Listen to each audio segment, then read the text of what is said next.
Ladies and gentlemen, Martin Roberts.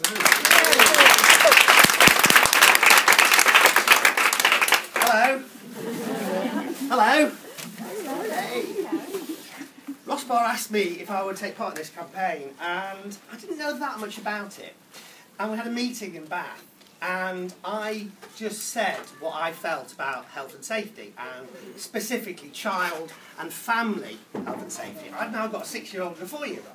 So I spouted out my feelings about how you need to be risk aware, how you need to take control of your own environment and look after your own family, and how you can do that.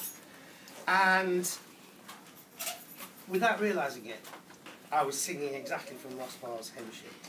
And it was a really interesting moment because I didn't put words into their mouth, they didn't put words into mine, it's just what I truly feel. So when I'm on breakfast this morning, and when I'm carrying on the campaign, because you wrongly think it ends today, because I will carry on supporting RoSPA and the family safety group, it comes from the heart, and I think hopefully that comes over in the way I speak about it. Because I've got a 6-year-old, and I've got a 4-year-old, and they're called Scott and they're called Megan, and if they were to die, and I could have done something to stop that, my life would be over.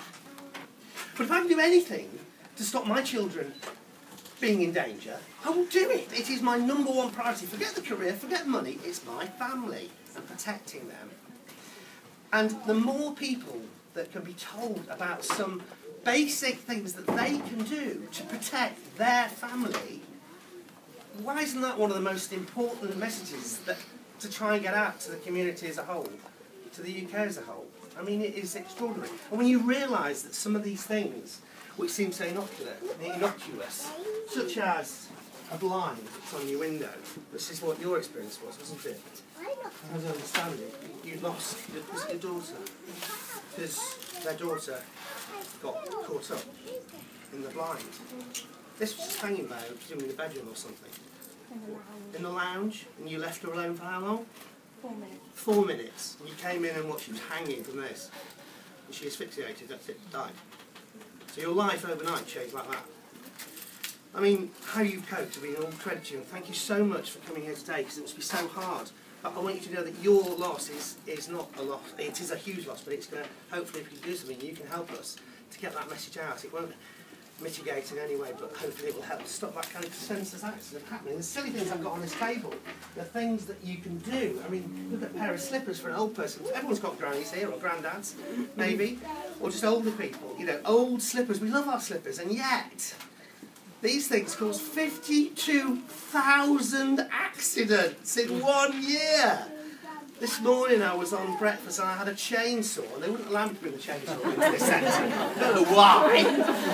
But anyway, I said, I'll bring the chainsaw along to the children's centre. They went, can we think of something else to do?